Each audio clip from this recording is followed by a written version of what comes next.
ఏమైనా అడుగుతారా? క్వశ్చన్స్ ఏమైనా అడుగుతారా?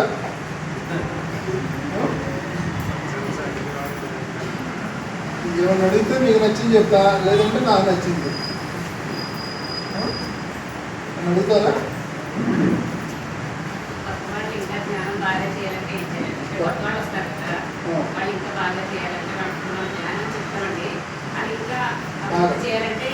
కొత్త వాళ్ళైనా పాత వాళ్ళైనా సారు 3 చెప్పాడు, త్రిరత్నాలు అని చెప్పాడు. ఏంటా రత్నాలు? సజ్జన సామర్థ్యం. ఈ 3 చేయాల. ఓకే, మీరు ఎంతమంది పుస్తకాలు చదువుతారు బాగా? 1 2 3 4 5 6 7 మీరు ఎంతమంది పత్రికారు? చిన్న చిన్న పుస్తకాలు ఉన్నాయి కదా, కనీసం 10 పుస్తకాలు ఎంతమంది చదివారు? వాటిలో పత్రికారి చిన్న చిన్న పుస్తకాలు 5 2 3 4. మరి పుస్తకాలు చదివినట్టు అది కనీసం పత్రికారి పుస్తకాలు చదవకపోతే మీరు పుస్తకాలు చదివినట్టు లెక్కది. గురువు చెప్పిన పుస్తకాలు చదవకపోతే, గురువు ఏం చెప్పాడు అయ్యే చదవకపోతే అది బుక్ చదివినట్టు చదివినట్టు లెక్క అది. ఒకటే గుర్తుంచుకుంటాడు. అందరం ధ్యానం చేస్తున్నాం. ఓకే, రోజుకు 2 గంటల ధ్యానం ఎంతమంది చేస్తున్నారు? మీరు 2 గంటల ధ్యానం. ఓకే, చాలామంది ఉన్నారు. అంటే మీరు ధ్యానం బాగా చేస్తున్నారు. పర్వాలేదు. అంటే ఈ సంసారంలో ఉండి రోజుకు 2 గంటల ధ్యానం చేస్తున్నారంటే బాగా చేస్తున్నారు. కాకపోతే ఆ ధ్యానం చేసే ధ్యానం క్వాలిటీ ధ్యానం చేయాలి. క్వాలిటీ ధ్యానం అంటే ఏంటి? తెరవడి కింద కూర్చొని ధ్యానం చేయడం కానీ, గుడిలో కూర్చొని ధ్యానం చేయడం కానీ, అమావాస్యలో పౌర్ణప్పుడు ధ్యానం చేయడం కానీ, అది క్వాలిటీగా ధ్యానం చేసుకుంటాం. ఓకే, సో ధ్యానం చేసినప్పుడు ఏమవుతుంది? మనకి శక్తి వస్తుంది, జ్ఞానం వస్తుంది. జ్ఞానం ఎట్లా వస్తుంది? ఒక తాడే ద్వారా, భాష డ్రాయిలు, ఆటో రైటింగ్, ఇంచోజనం, ఇన్ని రకాలుగా మీకు జ్ఞానం వస్తుంది. శక్తి అంటే మీకు తెలుసు, శక్తి వస్తుంది. ఓకే, వచ్చిన శక్తిని ఎట్లా ఉపయోగించాలి? మీ దగ్గర డబ్బులు ఉంది, దాన్ని సరిగా ఉపయోగించవచ్చు, సరికాకుండా కూడా ఉపయోగించవచ్చు. అవునా కదా? అట్లాగే శక్తిని సరిగా ఉపయోగించవచ్చు, సరికాని విధంగా ఉపయోగించుకోవచ్చు. అవునా కదా? మరి సరికాని విధంగా మనం కనుక ఆ ఎనర్జీ ఉపయోగించుకుంటే మనకి ఎన్నో ఇబ్బందులు కలుగుతాయి.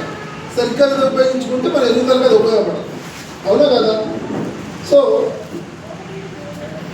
మరి సరిగ్గా ఉపయోగించాలంటే మనకి ఎట్లా ఉపయోగించాలో తెలవాలి కదా మనకి.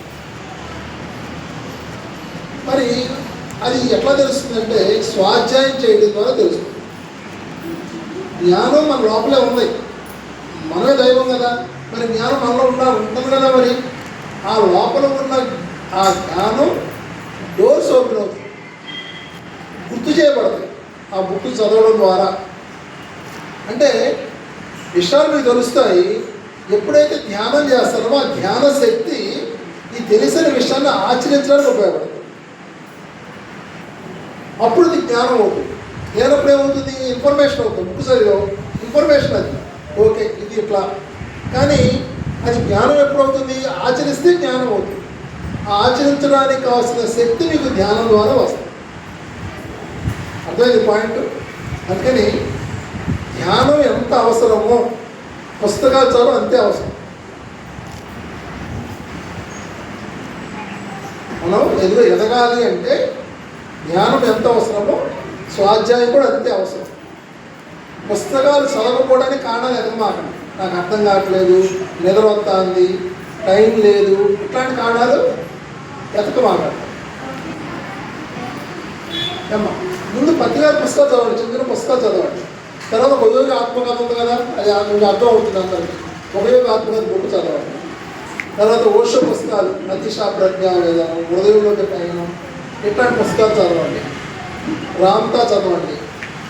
నక్షత్ర మిత్రులు, ఎంతమంది చదివే నక్షత్ర మిత్రులు? మీలో నక్షత్ర మిత్రులు 1 2.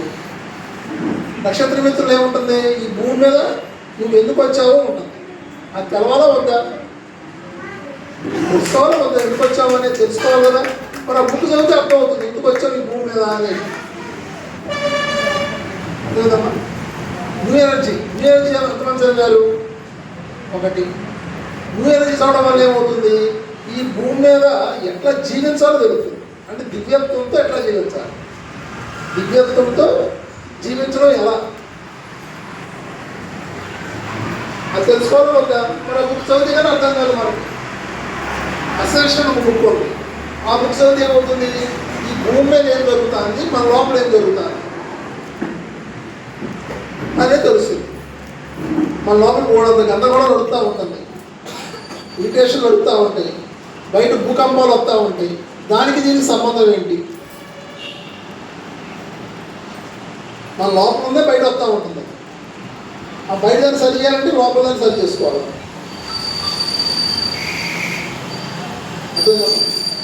సో ఒక్కొక్క బుక్ చదివే కొలది మన చైతన్యంలో ఒక మేజర్ షిఫ్ట్ అనేది వస్తుంది. మన ప్రయాణం వేగం పెరుగుతుంది. ఒక 100 కిలోమీటర్ స్పీడ్తో మీరు జర్నీ చేస్తున్నారనుకోండి స్పిరిచువల్గా, ఒక బుక్ చదవడం ద్వారా 150 అవుతుంది, ఆచరించడం ద్వారా 200 అవుతుంది, ఇంకొక బుక్ చదివి ఆచరించడం వల్ల 300 అవుతుంది. అంటే ఒక్కొక్క బుక్ చదివి ఆచరించే కొద్ది ఏమవుతుంది, దాని వేగం పెరుగుతుంది. 300, 400, 500, 1000. మరి 100 కిలోమీటర్ స్పీడ్తో ప్రయాణం చేయాలా, ఒక 5000 కిలోమీటర్తో 10,000 కిలోమీటర్ స్పీడ్తో ప్రయాణం చేయాలా? ఎట్లా ప్రయాణం చేద్దాం అనుకుంటున్నారు?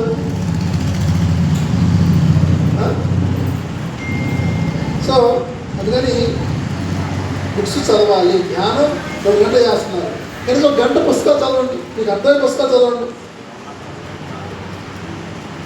మీ ఎనర్జీ పెరిగిపోతే మీకు పుస్తకాలు అర్థమవుతాయి. పుస్తకం ఒకటి అర్థం కావట్లేదు, దాని అర్థం ఏంటి, దాన్ని అర్థం చేసుకునే శక్తి నీ దగ్గర లేదు, ఇంకా బాగా సాధన చేయాలి. అట్లాగే సజ్జన సాంగత్యం, అందరి దగ్గర జ్ఞానాన్ని తెలుసుకోవాలి, మనకున్న జ్ఞానాన్ని పంచాలి. మనకన్నా హయ్యర్ మాస్టర్ వచ్చారు, ముందు వినాలి, ఇంకా ఆయన మనకన్నా జ్ఞానం ఉందా లేదా అనేది అర్థం అవుతుంది, ముందు వినాలి. మన దగ్గర ఆయన మనకన్నా ఎక్కువ జ్ఞానం ఉందనుకో మాట్లాడకూడదు. మనకన్నా తక్కువ ఉందనుకో అప్పుడు మనం చెప్పాలి. ముందు వినాలి, ఇంటిగా తెలిసేది అవతరాలు ఏముందనేది. ముందు వినాలి. ఓకే, సో ఈ 3 చేస్తూ పిరమిడ్స్ని బాగా ఉపయోగించుకోవాలి. కనీసం మీ ఇంట్లో ఎంతమంది మీ ఇళ్ళ మీద కానీ ఇంటి కింద కానీ పిరమిడ్లు ఉన్నాయి? 10 అడుగుల పిరమిడ్లో, 9 అడుగుల పిరమిడ్లో, 10, 20 ఎంతమందికి ఉన్నాయి? 1, 2, 3, 4. ఓకే, ఇంకా ఎంతమందికి 2 అడుగుల పిరమిడ్ ఇంట్లో? కనీసం 2 అడుగుల పిరమిడ్ ఎంతమందికి ఉంటాయి? 2 అడుగుల పిరమిడ్ 1, 2, 3, 4, 5 ఉందా? 5 ఉన్నాయి. ఎంతమంది ఒక 2 సంవత్సరాల నుంచి ఇక్కడ ధ్యానం చేసేవాళ్ళు ఉన్నారు? కనీసం 2 సంవత్సరాల పైన ధ్యానం చేస్తున్నారు చాలామంది ఉన్నారు. మరి కనీసం 2 అడుగుల పిరమిడ్ ఇంట్లో ఎందుకు పెట్టుకోలేదు? 2 అడుగుల పిరమిడ్ ఎందుకు పెట్టుకోలేదు? పిరమిడ్ కింద కూర్చుంటే ధ్యానం 3 శక్తివంతం. అంటే అక్కడ గంట కూర్చున్నా, బయట 3 గంటలు కూర్చున్నా ఒకటే. మన టైం అవసరం ఉందా లేదా? ఒక పైపులో చెత్త అడ్డం పడింది, బకెట్ నీళ్ళు కొడితే పోదు, ప్రెషర్ పెట్టి కొడితే టక్కన పోదు, అవునా కదా? మరి పిరమిడ్ కింద కూర్చుంటే అంత ఉపయోగం ఉన్నప్పుడు మరి పిరమిడ్ ఎందుకు కొనుక్కోలేదు మీరు? ఆఖరి 1000 రూపాయలు కూడా పిరమిడ్ వస్తాను కదా, అంటే 1000 రూపాయలు కూడా మన దగ్గర లేవా? ఉన్నాయి కదా. నెగ్లిజెన్స్, దాని మీద ఎదగాలి, ఆ దృష్టి లేదు అక్కడ. అందరితో పాటు చేస్తున్నాం.